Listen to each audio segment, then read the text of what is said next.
जय हिंद मेरे प्यारे दोस्तों, डिफेंस कमांडो चैनल में आपका स्वागत है। मैं इस वीडियो के माध्यम से आपको बिहार फॉरेस्ट गार्ड यानी कि वनरक्षी के 2020 में जो न्यू वैकेंसी आई है 484 पोस्ट के लिए, उनसे रिलेटेड मैं जीके के मोस्ट इंपॉर्टेंट क्वेश्चन कराऊंगा। तो आप इस वीडियो में बने रहिए, वीडियो बहुत ही मज़ेदार और इंटरेस्टफुल है। तो चलिए मैं वीडियो स्टार्ट करता हूँ। अगर वीडियो अच्छा लगे तो शेयर कीजिएगा और चैनल को सब्सक्राइब कीजिएगा। तो चलिए मैं वीडियो स्टार्ट करता हूँ। सबसे पहला प्रश्न मेरे सामने है, स्वराज मेरा जन्मसिद्ध अधिकार है, मैं इसे पाकर रहूँगा, किसने कहा था? स्वराज मेरा जन्मसिद्ध अधिकार है, मैं इसे पाकर रहूँगा, किसने कहा था? तो इसे पहले मैं आपको कुछ इसके डिफिनेशन बतला देता हूँ, फिर आपको मैं ऑप्शन पे बताऊँगा, ठीक है। तो स्वराज मेरा जन्मसिद्ध अधिकार है, मैं इसे पाकर रहूँगा, किसने कहा था? तो इसे बाल गंगाधर तिलक जी ने स्वतंत्रता संग्राम के समय बोले थे। भारत में प्रथम स्वतंत्रता संग्राम 1857 ईस्वी में हुआ था, ठीक है, जिसे सिपाही विद्रोह के नाम से भी जाना जाता है। तो उसी के समय बाल गंगाधर तिलक जी ने स्वतंत्रता संग्राम के समय बोले थे कि स्वराज मेरा जन्मसिद्ध अधिकार है, मैं इसे पाकर रहूँगा, ठीक है। तो इसमें देख सकते हैं आप किसने बोला था, तो बाल गंगाधर तिलक जी ने, ठीक है। प्रश्न नेक्स्ट देखते हैं, मद्रास महाजन सभा की स्थापना की गई। तो वह कौन सा वर्ष थे जिसमें मद्रास महाजन सभा की स्थापना की गई थी? तो मद्रास महाजन सभा की स्थापना 29 दिसंबर 1884 को किया गया था, ठीक है। तो आप इस प्रकार इसको याद रख सकते हैं कि मद्रास महाजन सभा की स्थापना की गई थी तो 29 दिसंबर 1884 को, ठीक है। तो इसमें मिसप्रिंट हुआ है ऑप्शन, तो आप ऑप्शन इसमें देख सकते हैं कि यहाँ पे 1884 ऑप्शन नहीं है, ठीक है।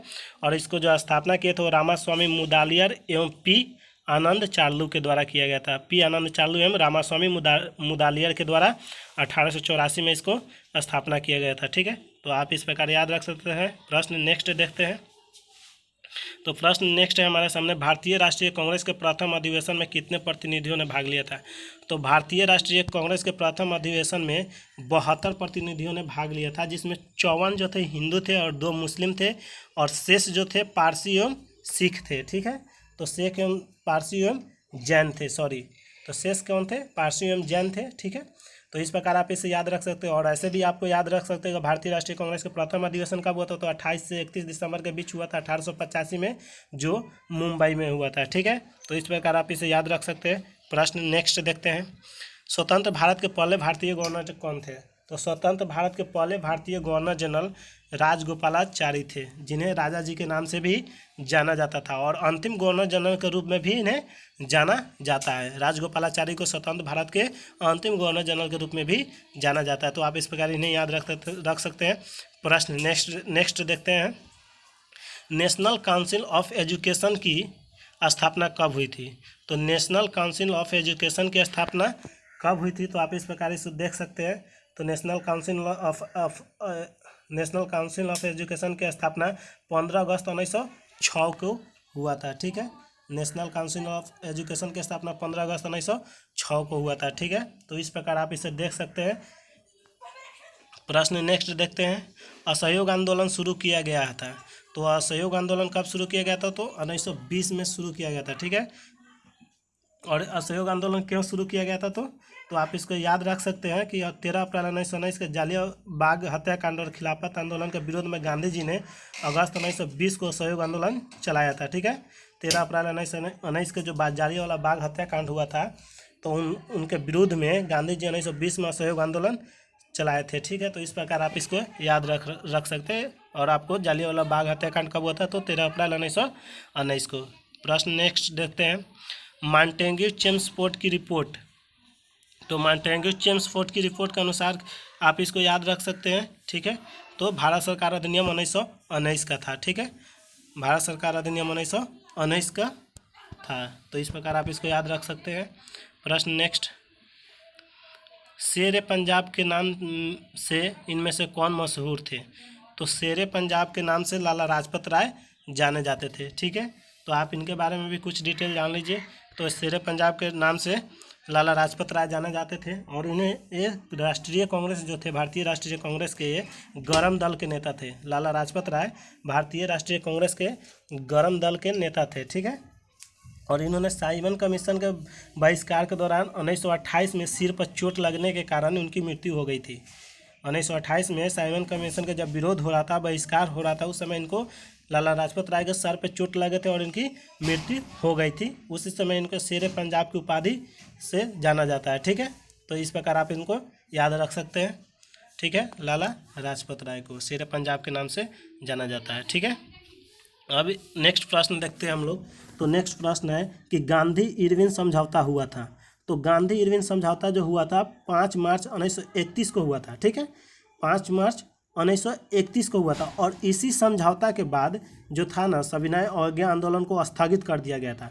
और सविनय अवज्ञा आंदोलन कब स्थगित हुआ था, यानी कि सविनय अवज्ञा आंदोलन को अब स्थगित हुआ था ये 1931 को लॉर्ड इरविन के समय में। लॉर्ड इरविन के समय में 1931 को सविनय अवज्ञा आंदोलन को स्थगित किया गया था। ठीक है, तो इस प्रकार भी इसको याद रख सकते हैं। सविनय अवज्ञा आंदोलन हम पीछे भी बताए थे।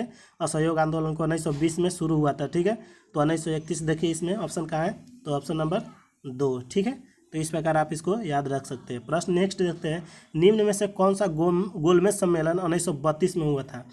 तो निम्न में से कौन सा गोलमेज सम्मेलन 1932 में हुआ था।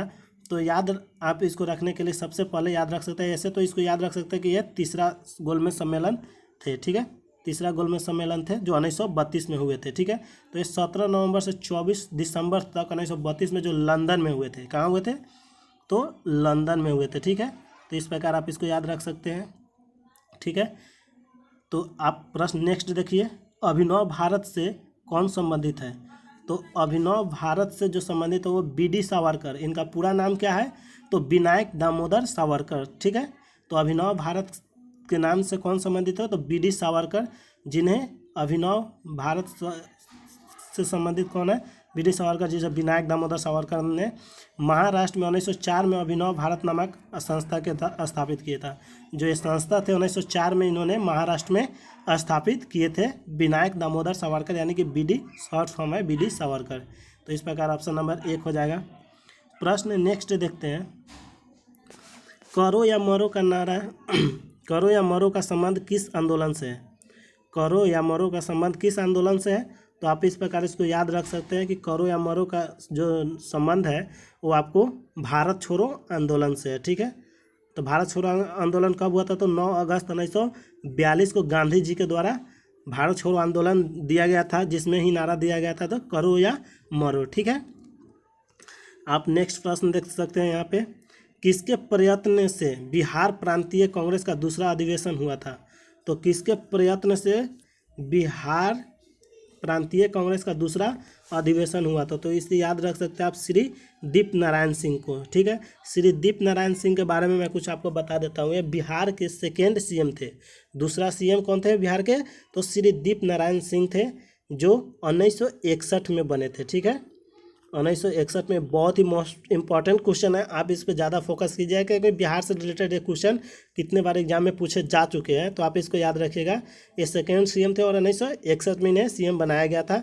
इन्होंने ही किसके प्रयत्न से बिहार प्रांतीय कांग्रेस का दूसरा अधिवेशन हुआ था, तो श्री दीप नारायण सिंह के। ठीक है, प्रश्न नेक्स्ट देखते हैं, भारतीय राष्ट्रीय कांग्रेस का 27वां अधिवेशन किस स्थान पर हुआ था। यहाँ पर मिस प्रिंट हुआ है, यहाँ पे आपको 27 नहीं देखना है। ठीक है, 28वां अधिवेशन याद रखना है। ऐसे 27वां अधिवेशन भी मैं आपको बता देता हूँ। 27वां अधिवेशन आपको कोलकाता में हुआ था। ठीक है, 28वां अधिवेशन आपको याद रखना है। तो 28वां अधिवेशन जो हुआ था वो पटना के निकट बांकीपुर में हुआ था। तो आप जब पटना रहेगा तो पटना मारिएगा, लेकिन जब दोनों आ जाएगा तो आप बांकीपुर मारिएगा, इसलिए मैंने ये ऑप्शन बनाया। वहाँ पर मिस प्रिंट हो गया था। और 27वां अधिवेशन कहाँ हुआ था, तो 27वां अधिवेशन आप याद रख सकते हैं 1911 में कोलकाता में हुआ था। और 28वां अधिवेशन 1912 में। ठीक है, 28वां अधिवेशन 1912 में हुआ था, जिसके अध्यक्ष कौन थे, तो आर.एन. माधोलकर थे। आर.एन. माधोलकर थे, 1912 में हुआ था, जो पटना के निकट बांकीपुर में हुआ था। तो आप इस पर इसको याद रख सकते हैं। ठीक है, प्रश्न नेक्स्ट देते हैं, हजारीबाग में बिहारी स्टूडेंट कॉन्फ्रेंस का 16वां अधिवेशन कब हुआ था। तो ठीक है, तो हजारीबाग में बिहार स्टूडेंट कॉन्फ्रेंस का 16वां अधिवेशन जो हुआ था वो 1921 में हुआ था। ठीक है, तो आप इस प्रकार इसको याद रख सकते हैं। प्रश्न नेक्स्ट देखते हैं, बिहार के प्रमुख समाचार पत्र बिहारी के संपादक थे। तो बिहार के प्रमुख समाचार पत्र के बिहारी के संपादक बाबू माहेश्वर प्रसाद थे। ठीक है, तो आप इस प्रकार इसको याद रखते हैं। प्रश्न नेक्स्ट देखते हैं, पर्यावरण किससे बनता है। तो पर्यावरण किससे बनता है, आप इस चीज़ को जानते हैं कि पर्यावरण किसे कहते हैं। तो हमारे चारों ओर फैले आवरण से जो बनता है उसे पर्यावरण कहते हैं। आप इसका देख सकते हैं। तो ये जैवीय घटक से बनता है, भू आकृति घटक से बनता है और अजैव या भौतिक घटक से बनता है। तो आप देख सकते हैं यहाँ पे जैवीय घटक, भू आकृति घटक से, अजैव घटकों से। तो आप यहाँ पे याद रख सकते हो उपयुक्त सभी। ठीक है, ये सभी चीज़ों से बनते हैं पर्यावरण। ठीक है, पर्यावरण किससे कहते हैं तो आपको मालूम है, हमारे चारों ओर फैले आवरण से जो सामान्य पदार्थ बनते हैं उन्हें पर्यावरण कहते हैं। ठीक है, तो आप इसको याद रख सकते हैं। प्रश्न नेक्स्ट देखते हैं।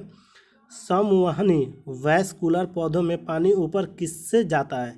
तो समवहनी वैस्कुलर पौधे में पानी ऊपर किससे जाता है।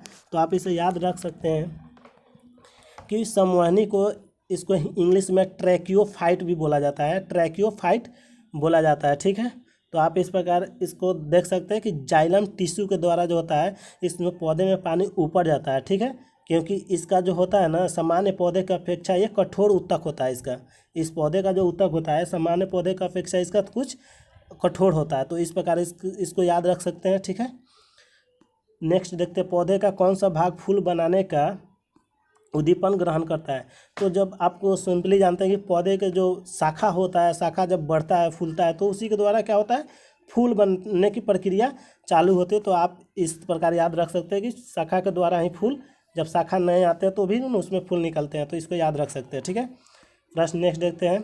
खनिज मिनरल क्या है। तो आप इसको याद रख सकते हैं, खनिज मिनरल क्या है। तो खनिज से आप जानते हैं कि ठोस, द्रव, गैस के रूप में ये पाए जाते हैं। ठीक है, अकार्बनिक पदार्थ जो ठोस, गैस, द्रव एवं गैस के रूप में पाए जाते हैं, पृथ्वी के अंदर जो दबे रहते हैं वह खनिज कहलाते हैं। ठीक है, तो इस प्रकार आप इसको याद रख सकते हैं। तो आप यहाँ पे देख सकते हैं ऑप्शन। तो क्या है, खनिज मिनरल क्या है। तो द्रव, अकार्बनिक, ठोस, गैस। तो उपयुक्त सभी जितने भी पदार्थ जो जमीन के अंदर पाए जाते हैं, जो अकार्बनिक पदार्थ जो ठोस, द्रव एवं गैस के रूप में होता है, उसे क्या कहते हैं, तो खनिज कहते हैं। तो इस प्रकार याद रख सकते हैं। प्रश्न 21 देखिए। सहज प्रणाली का परिवर्धन निम्नलिखित में से कौन सा है। सहज प्रणाली का परिवर्धन निम्नलिखित में से कौन सा है। ठीक है, तो आप इसको याद रख सकते हैं। स्वपोषी प्रक्रिया के द्वारा सहज प्रणाली का परिवर्धन होता है। ठीक है, तो यहाँ पे लिख सकते हैं प्रणाली की स्वपोषी प्रक्रिया। ठीक है, तो आप इसको देख लिए। अब नेक्स्ट प्रश्न देखते हैं। जेनेटिक्स निम्न में से किसका अध्ययन है। तो जेनेटिक्स किसकी है। तो डीएनए की संरचना, इससे एक पीढ़ी से दूसरे पीढ़ी के बारे में मालूम चलता है। ठीक है, जैसे होता है कि इस प्रक्रिया का पीढ़ी दर पीढ़ी जो लक्षणों के हस्तांतरण का अध्ययन किया जाता है वो डीएनए के द्वारा ही किया जाता है, जिसे जेनेटिक्स के अंतर्गत आनुवंशिकता, ठीक है, जाना जाता है। ठीक है, तो इस प्रकार आप इसको देख सकते हैं। प्रश्न नेक्स्ट।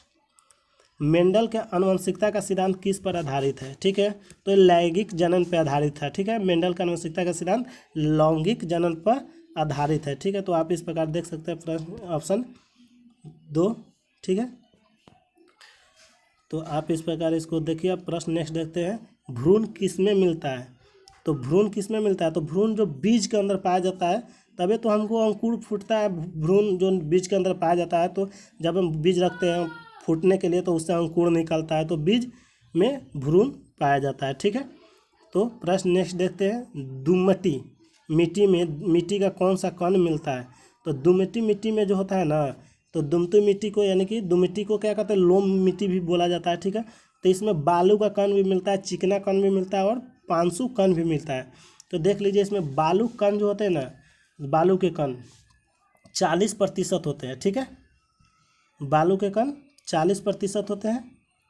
उसके बाद जो आप देख सकते हैं यहाँ पे, बालू के कण 40% होते हैं और चिकना कण भी 40% होते हैं और बाकी पासु कण 20% होते हैं। तो इस प्रकार आप इसको याद रख सकते हैं।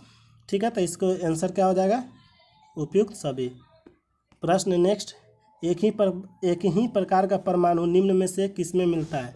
तो एक ही प्रकार का परमाणु मतलब एक ही प्रकार का किस में मिलता है, तो सभी में मिलता है। ठीक है, यानी कि इलेक्ट्रॉन, प्रोटॉन एवं न्यूट्रॉन। ठीक है, तो सभी का इसमें हो जाएगा, खनिज यौगिक में भी, खनिज मिश्रण में भी और प्राकृतिक तत्व में भी। ठीक है, तो इस प्रकार आप इसको याद रख सकते हैं। 27 देखिए। पर्यावरण किससे बनता है। रिपीटेड क्वेश्चन आ गया यहाँ पे, जो मैंने आपको पहले ही बता दिया कि पर्यावरण किससे बनता है। तो जैवीय घटक और भू आकृति घटक। ठीक है, तो इस प्रकार आप इसको याद रख सकते हैं। अजैविक घटक या भौतिक घटक से। तो उपयुक्त सभी मैंने पीछे ही आपको प्रश्न कराया, रिपीटेड क्वेश्चन है। तो इस प्रकार मैंने आपको टोटल इंपॉर्टेंट जीके के क्वेश्चन जो इस बार बिहार फॉरेस्ट गार्ड के लिए बहुत ही महत्वपूर्ण है, आप इस वीडियो को बार बार देखिएगा। ये वीडियो जितने भी आपको क्वेश्चन है सब सिलेक्टेड है। तो इस प्रकार का वीडियो नेक्स्ट पार्ट भी मैं पार्ट 2 लेकर आऊँगा। तो इस प्रकार का वीडियो देखने के लिए मैं अपने चैनल से जुड़े रहिए।